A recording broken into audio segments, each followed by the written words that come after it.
Hormuz జలసంధిని తెరిచేందుకు ఇరాన్కు America అధ్యక్షుడు Donald Trump విధించిన 48 గంటలు నేటితో ముగియనుంది. ఈ క్రమంలో ట్రంప్ సంచలన వ్యాఖ్యలు చేశారు. ఇరాన్ ఎలాంటి షరతులు లేకుండా హార్ముజ్ జలసంధిపై విధించిన ఆంక్షల్ని ఎత్తివేయాలన్నారు. లేదంటే అన్నింటినీ పేల్చేస్తామని హెచ్చరించారు. ఇరాన్ చమురును స్వాధీనం చేసుకుంటామని వార్నింగ్ ఇచ్చారు ట్రంప్.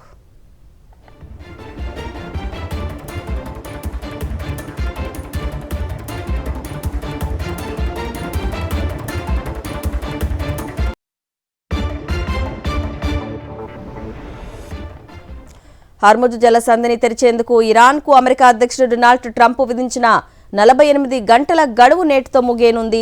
ఈ క్రమంలో ట్రంప్ సంచలన వ్యాఖ్యలు చేశారు. ఇరాన్ ఎలాంటి షరతులు లేకుండా హార్ముజ్ జలసంధిపై విధించిన ఆంక్షల్ని ఎత్తివేయాలన్నారు. లేదంటే అన్నింటినీ పేల్చేస్తామని హెచ్చరించారు. ఇరాన్ చమురును స్వాధీనం చేసుకుంటామని వార్నింగ్ ఇచ్చారు ట్రంప్.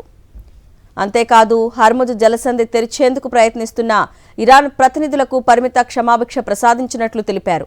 అయితే ఒప్పందం కుదరకపోతే తీవ్ర పరిణామాలు ఉంటాయని కూడా హెచ్చరించారు.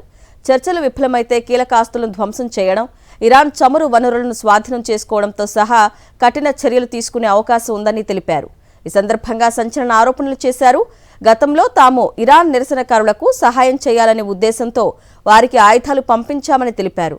ఆ ఆయుధాలు నిజంగా నిరసనకారుల చేతికి చేరలేదని, మధ్యలో కుర్దిష్ మార్గాల ద్వారా వెళ్లి కుర్దిష్ సమూహాల దగ్గరే ఉండిపోయి ఉండొచ్చనే అనుమానం వ్యక్తం చేశారు.